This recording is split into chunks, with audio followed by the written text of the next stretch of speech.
Baik, untuk yang pertama ada fungsi pembangkit. Jadi diberikan barisan N sama dengan 0, 1, 2, 3, dan diberikan barisan AN 0, 2, 4, 8, dan seterusnya.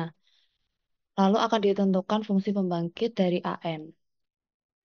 Boleh digeser Akbar ke bawah. Ya, terima kasih. Perlu diingat bahwa AX sama dengan sigma sigma menuju N sama dengan 0 untuk AN X pangkat N. Lalu bisa dijabarkan menjadi A0 ditambah A1X ditambah A2X pangkat 2 ditambah A3X pangkat 3 dan seterusnya. Kemudian didapatkan 0 ditambah 2X ditambah 4X pangkat 2 ditambah 8X pangkat 3. 8X pangkat 3. Lalu dijabarkan kembali menjadi 2X dalam kurung 0 plus 1 plus 2X plus 4X pangkat 2. Didapatkan kembali 2X dalam kurung 1 ditambah 2X ditambah 4X pangkat 2.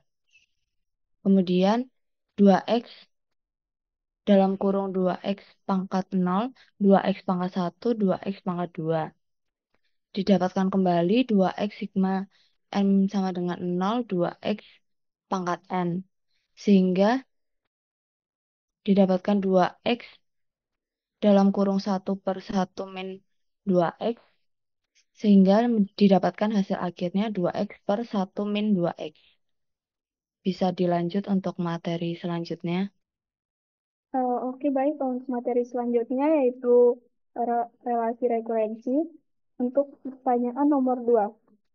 Selesaikan relasi rekurensi tersebut dengan AN sama dengan AN min 1 plus 2A N min 2 plus 3 pangkat N plus 2. Dengan kondisi awal, A0 sama dengan 2, A1 sama dengan 6. Nah, diperhatikan bahwa AN sama dengan AN min 1 plus 2A N min 2 ditambah 3 pangkat N plus 2. Nah, karena indeksnya adalah 2 di N min 2-nya, maka persamaan karakteristiknya itu berderajat 2. Maka didapat PX sama dengan X kuadrat min X min 2 sama dengan X plus 1 dan X min 2. Maka didapat akar-akarnya adalah X sama dengan N sama dengan min 1 dan X sama dengan 2. Dengan demikian, solusi homogennya mempunyai bentuk AN pangkat H sama dengan A min 1 pangkat N ditambah B 2 pangkat N. Untuk semua bilangan real A dan B. Nah, selanjutnya mengingat Fn sama dengan 9 kali 3 pangkat N. Nah, ini dapat dari mana? Di persamaannya tadi kan 3 pangkat N plus 2. Maka didapat 9 kali 3 pangkat N. Dan 3 bukan akar polinomial karakteristik Px. Maka solusi parsialnya memiliki bentuk AN pangkat P sama dengan C3 pangkat N. Diperhatikan bahwa solusi parsial tersebut memenuhi rasio rekurensi. Jadi, AN pangkat P sama dengan AN min 1 pangkat P tambah 2 AN min 2 pangkat P ditambah 9 kali 3 pangkat N. Maka didapat C3 pangkat N sama dengan C3 pangkat N min 1 ditambah 2 C3 pangkat N min 2 ditambah 9 kali 3 pangkat N. Nah, agar lebih terlihat sederhana, maka sama masing-masing ruas dibagi dengan 3 pangkat N. Maka didapat C sama dengan C per 3 ditambah 2C per 9 ditambah 9. Agar bentuk operasinya sama, maka kedua ruas juga dikalikan dengan 9. Maka didapat 9C sama dengan 3C plus 2C ditambah 81. Maka nilai C sama dengan 81 per 4. Dengan demikian, solusi parsial dari relasi rekurensi AN sama dengan AN-1 ditambah 2 AN-2 ditambah 3 pangkat N plus 2 adalah AN pangkat P sama dengan 81 per 4 kali 3 pangkat N. Nah, selanjutnya diperhatikan bahwa solusi umum dari relasi rekurensi mempunyai bentuk AN sama dengan AN pangkat H ditambah AN pangkat P, di mana AN pangkat H adalah persamaan homogennya ditambah dengan AN pangkat P adalah persamaan parsialnya. Didapat AN sama dengan A min 1 pangkat N ditambah B 2 pangkat N ditambah 81 per 4 dikali 3 pangkat N. Nah, mengingat nilai awalnya A0 sama dengan 2 dan A1 sama dengan 6, maka diperoleh AN sama dengan AN min 1 pangkat N ditambah B2 pangkat N ditambah 81 per 4 dikali 3 pangkat N. Didapat A0-nya adalah 2 sama dengan A plus B tambah 81 per 4. Maka didapat persamaannya adalah A plus B sama dengan min 73 per 4. Begitu pula dengan A1-nya. Diselesaikan dengan operasi aljabar biasa, maka didapat persamaannya adalah min A plus 2B sama dengan min 219 per 4. Dan berakibat A sama dengan 73 per 12 dan B sama dengan min 73 per 3. Maka solusi dari relasi rekurensi AN sama dengan AN min 1 ditambah 2 AN min 2 ditambah 3 pangkat N plus 2 dengan nilai awal A0 sama dengan 2 dan A1 sama dengan 6, maka didapat persamaannya adalah AN sama dengan 73 per 12 dikali min 1 pangkat N ditambah min 73 per 3 kali 2 pangkat N ditambah 81 per 4 kali 3 pangkat N. Oke, jadi lanjut di sini saya akan membahas soal mengenai bilangan Fibonacci, itu yang nomor satu. Yang nomor satu itu soalnya diberikan barisan bilangan Fibonacci dengan F0 sama dengan 0 dan F1 sama dengan 1. Soalnya, buktikan bahwa jumlah dari n suku bilangan dengan indeks ganjil pertama menghasilkan suku bilangan dengan indeks genap untuk setiap n bilangan asli. Jadi, dari soalnya itu, kita bisa definisikan bahwa itu apa yang jumlah dari n suku bilangan dengan indeks ganjil pertama itu kan artinya F1 ditambah F3 ditambah F5 seterusnya sampai ditambah F2 min 1 dengan n merupakan bilangan asli. Selanjutnya, di sini akan dibuktikan bahwa barisan tersebut menghasilkan suku genap yaitu sama dengan F2N. Nah, untuk membuktikannya, kita menggunakan pembuktian cara induksi, yaitu langkah pertamanya dengan cara untuk N sama dengan 1, maka diperoleh F1 itu sama dengan 1. Nah, jadi kenapa kita mulai dari 1? Karena kan dia di soalnya itu kan didefinisikan untuk setiap bilangan asli. Nah, bilangan asli itu kan mulainya dari 1. Berarti kita mulai untuk N sama dengan 1. Nah, di sisi lain, sesuai dari definisi bilangan Fibonacci, N plus 1 itu sama dengan Fn ditambah Fn min 1. Sehingga diperoleh 2. Itu sama dengan F1 ditambah F0. Yaitu sama dengan 1 tambah 0. Itu sama dengan 1. Maka, di sini F1 sama dengan 1. Yaitu sama dengan F2. Itu terbukti dia merupakan indeks genap. Selanjutnya, langkah kedua akan diasumsikan benar untuk N sama dengan K. Akan diperoleh F1 ditambah F3 ditambah seterusnya sampai sama 2 kali 1 itu sama dengan 2K. Nah, lalu di sini akan dibuktikan benar untuk N sama dengan K plus 1. Nah, di sini berarti kan artinya apa? F1 ditambah F3 ditambah seterusnya sampai ditambah F2 kali K plus 1 dikurang 1. Nah, setelah itu apa namanya penjumlahan bisa dipecah lagi jadi F1 ditambah F3 ditambah seterusnya ditambah 2 kali 1 ditambah 2K plus 1 dikurang 1. Nah, berdasarkan asumsi induksi tadi, peroleh bahwa S1 ditambah 3 ditambah S2 kali 1 itu kan sama dengan S2K. Maka tadi PK plus 1 itu sama dengan S2K ditambah 2K plus 1 min 1. Itu sama dengan S2K ditambah S2K plus 2 min 1. Yang berarti dia itu sama dengan S2K ditambah S2K plus 1. Nah, di sini sesuai dengan definisi bilangan Fibonacci, yaitu Fn tambah 1 sama dengan Fn ditambah Fn 1, akan diperoleh F2K ditambah F2K plus 1 itu sama dengan F2K plus 2. Nah, di sini 2K plus 2 ini bisa kita simplifikasikan menjadi 2 dikali K plus 1. Maka, di sini terbukti benar untuk N sama dengan K plus 1. Dari sini terbukti bahwa jumlah dari N suku bilangan dengan indeks ganjil pertama menghasilkan suku bilangan dengan indeks genap. Berikutnya akan dibahas selanjutnya.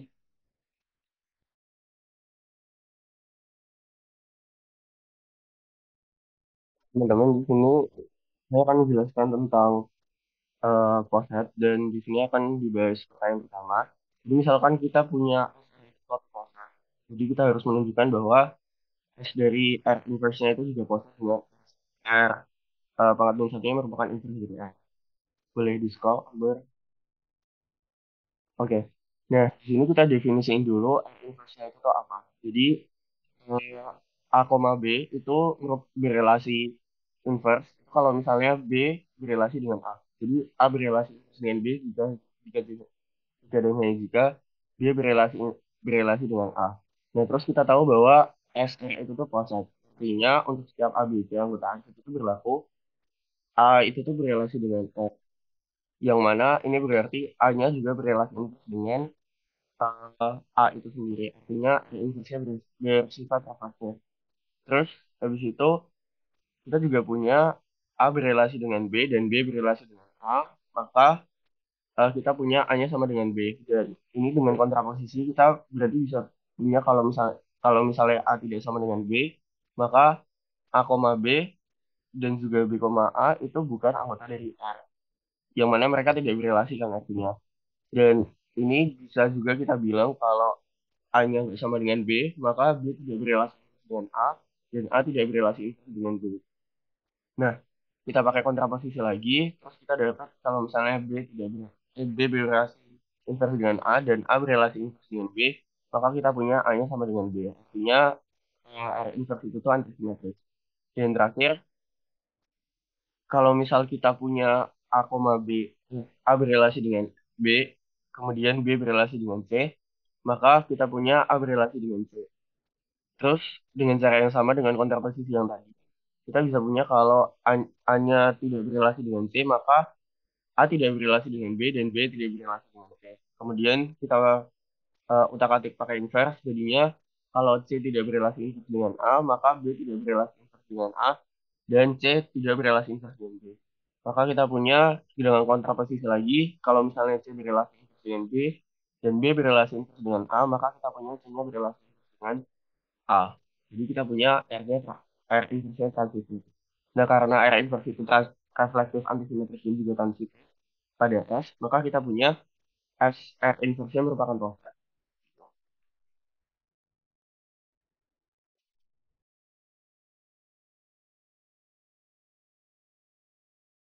Oke. Masuk ke materi berikutnya yaitu latih. Di sini saya akan membahas nomor satu yaitu diberikan latih A dengan operasinya yaitu kurang lebih sama dengan tunjukkan bahwa A itu relasi urutan, tunjukkan bahwa A relasi urutan itu bukan latih disebut jika dan hanya jika setiap A, B, C elemen A berlaku A join B, mid C itu kurang dari itu berelasi urutan dengan A join B, A join B mid C. Oke. Kita masuk. Nah, kita di sini akan membagi jadi dua pembuktian ya teman-teman. Karena ini kan jika dan hanya jika. Yang pertama kita akan lakukan pembuktian ke arah kanan, yaitu diketahui lattice A adalah distributif. Nah, kita akan menunjukkan bahwa A join mid C itu kurang dari sama dengan A join B mid C. Dengan kita asosiatifnya berbeda. Nah, di sini kita kan punya atribut bahwa lattice A ini distributif. Sehingga kita bisa menggunakan sifat distributif ini di awal. Sehingga dari sini kita bisa langsung mendistributifkan A-nya sehingga bisa menjadi A mid C join B mid C. Nah, kalau ini merupakan infimum dari A dan C sehingga dia pasti kurang dari sama dengan A join B C sehingga sudah terbukti untuk yang ke arah kanannya. Kemudian kita akan lakukan pembuktian ke arah kirinya. Kita punya ABC sebarang ABC elemen A dan kita berlaku join B mid C itu kurang dari sama dengan A join B mid C. Nah, di sini kita akan membuktikan bahwa lattice ini distributif. Nah, karena menurut Disebabkan prinsip dualitas, kita cukup membuktikan bahwa membuktikan distribusi terhadap join saja atau distribusi join terhadap mid saja. Jadi kan nanti kurang lebihnya sama teman-teman untuk langkah fungsinya. Nah, awal-awal kita habis dengan ABC elemen A. Kemudian kita menunjukkan bahwa A join B mid C itu sama dengan A, istilahnya didistributifkannya atau berapa sifat distributifnya. Nah, pertama, karena kan untuk membuktikan sama dengan kita harus membuktikan dia tuh kurang dari ke arah kiri dan kurang dari ke arah kanan. Nah, jadi pertama kita kan menunjukkan bahwa A join B ini kan join C itu kurang dari atau sama dengan A join B di C. Nah, perhatikan bahwa kita di sini akan memulai dari yang sebelah kiri ya teman-teman. Karena jika kita mulai dari yang sebelah kanan itu informasi yang didapatkan itu istilahnya cukup sedikit. Nah, oke. Kita memulai dari nah, tapi sebelum itu kita punya atribusi di awal. Nah, kita akan asumsikan C sama dengan A join C. Kenapa begitu? Karena ini kan C-nya itu sebarang elemen ya teman-teman. Jadi bisa saja kita asumsikan C-nya itu sama dengan A join C. Nah, kalau di sini kita kan juga punya sifat uh, sebenarnya. Nah, dengan asumsi C sama dengan A join C, kita peroleh bahwa A join B itu ya, A join B mid A join C itu kurang dari sama dengan A join B mid A join C. Kenapa bisa seperti itu? Karena di sini kan A join C ya teman-teman. Ini kan kalau di fitur yang atas, di yang ke arah kanan, itu kita punya A join B C itu kurang dari sama dengan A join B mid C. Nah, tapi tadi kita asumsikan C-nya itu A join C. Sehingga kita bisa memperlakukan ini ke persamaan yang ada di ini. Nah, jadinya seperti ini teman-teman. Ajoin C itu bisa diartikan kurang dari atau sama dengan ajoin B ajoin C. Nah, kemudian karena ini dengan menggunakan sifat asosiatif komutatifnya, nah kita bisa menukar B dengan ajoin C ini sehingga diperoleh ajoin A mid C, ajoin C mid C. Nah, kemudian kita perhatikan kembali bentuk yang awal tadi, teman-teman. Sekarang kita mengasumsikan bahwa A sama dengan A, B sama dengan C, dan C sama dengan B. Jadi ini diperbolehkan karena ini merupakan sebarang elemen ya, teman-teman. Nah, jadi, bahwa ini ajoin, kita akan main di area sini ya, teman-teman. Nah, kalau di bersama di awal tadi ini kan ajoin B, C. Ini kurang dari atau sama dengan ajoin B, C. Tapi kalau kita di sini mengasumsikan B-nya sama dengan C dan C-nya sama dengan B, maka kita bisa memperlakukan persamaan tadi. Sehingga A join C mid B itu kurang dari atau sama dengan A join C mid B. Nah, kemudian kita bisa melakukan sifat asosiatifnya sehingga diperoleh A itu A join C mid B. Kemudian kita kan tahu bahwa A itu karena sifat idempoten. Nah, jadi diperoleh A join C mid B, kemudian dengan sifat komutatifnya diperoleh A join B mid C. Nah, dengan demikian kita peroleh bahwa A join B mid A join C itu kurang dari atau sama dengan A join B mid C. Nah, ini kita untuk yang kurang darinya di sebelah kiri ya teman-teman. Yang A join B mid A join C-nya kurang dari A join B mid C. Nah, sekarang kita akan membuktikan yang dari sebelah sini. Nah, gimana caranya? Di sini saya akan bagi menjadi istilahnya mungkin dua kasus. Ya bukan dua kasus sih. Saya pecah bagiannya. Yang pertama adalah saya yang ini dan kemudian itu saya yang ini. Nah, kita tahu bahwa eh, kurang dari apa sembilan ini artinya itu kan bisa saya. Nah, karena kurang dari sembilan B dan hanya kurang dari atau sembilan ajoin C. Kenapa bisa begitu? Karena kita tahu bahwa ajoin C dan ajoin B itu merupakan supremum dari A dan C. Nah, sehingga kita bisa ketahui bahwa A adalah infimum dari vektor 2. Nah, sehingga kita peroleh bahwa A itu kurang dari atau sama dengan A ajoin B min ajoin C. Berarti elemen ini dan elemen ini punya infimum A seperti itu. Nah, kemudian kita ketahui bahwa kemudian untuk yang B min C itu kurang dari atau sama dengan A join B A join C. Nah, kita juga bisa membaginya menjadi yang seperti tadi. Jadi, C itu dari atau sama dengan B. Karena B bisa merupakan B itu dari B. B sendiri itu merupakan infimum dari A join B. Bukan, B itu merupakan infimum dari A dan B. Nah, dan B C ini dari atau sama dengan C dan A itu join dan A join C. Nah, maka kita disimpulkan bahwa PDC bahwa intim dari AJC.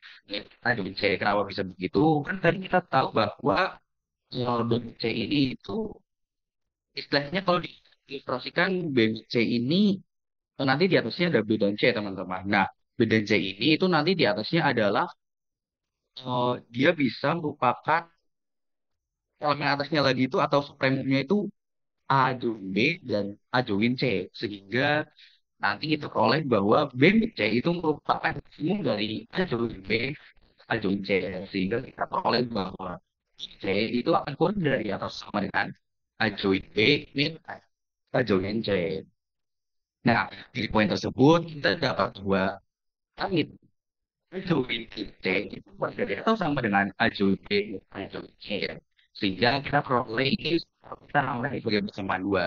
Nah, karena relasi ini bersifat simetris dan kita tahu bahwa ini kurang dari ini, kita ingin membuat karena kita tahu A kurang dari sama dengan B dan B kurang dari sama dengan A, kita tahu bahwa A join B mit C itu akan sama dengan A join B mit A join C. Nah, dengan demikian itu terbukti bahwa lattice A bersifat distributif. Tapi sebelum lanjut, saya ingin ini sebentar, mungkin tadi kalian agak bingung mengenai penulisan yang ini. Nah, untuk penulisan yang ini itu sebenarnya dari sini. Maaf, salah. Nah, untuk tulisan ini, kita ini sebenarnya dari sini. Kemudian itu akan lanjut ke arah sini. Nah, nanti di sini mungkin teman-teman bisa lakukan dengan asumsi C sampai dengan kami acuin C. Sehingga waktu ujian ini bisa lebih menjelaskan. Kemudian iya, kita berantakan, ada sedikit berantakan. Kemudian dari sini itu langsung ke sini.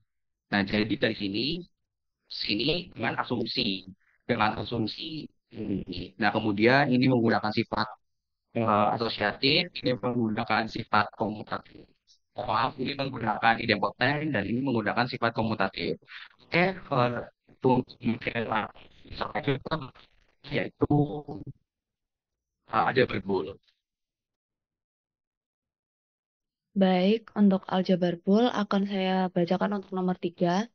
Tentukan komplement dari f x, y, z sama dengan xy plus aksen z plus yz dengan menggunakan hukum De Morgan dan prinsip dualitas.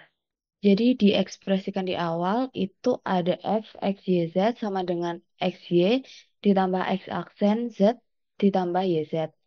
Dengan prinsip dualitasnya fd x, y, z sama dengan dalam kurung x plus y dot dalam kurung x bar plus z dot dalam kurung y plus z. Dengan hukum De Morgan, komplement dari f x, y, z dapat dinyatakan sebagai f aksen x, y, z sama dengan xy plus x aksen z plus yz bar. Dengan menerapkan hukum De Morgan, akan didapatkan f aksen x, y, z sama dengan xy bar dot x aksen z bar dot yz bar. Boleh digeser ke bawah. Lalu ekspresi tersebut disederhanakan menggunakan hukum De Morgan pada masing-masing suku. XY bar sama dengan X bar plus Y bar. X aksen Z bar sama dengan X plus Z bar. YZ bar sama dengan Y bar plus Z bar. Sehingga didapatkan F aksen XYZ sama dengan dalam kurung X bar plus Y bar dot dalam kurung X plus Z bar dot dalam kurung Y bar plus Z bar. Didapatkan kesimpulannya komplement dari fungsi f x, y, z adalah f aksen x, y, z sama dengan dalam kurung x bar plus y bar dot x plus z bar dot dalam kurung y bar plus z bar. Itu saja dari kami. Terima kasih.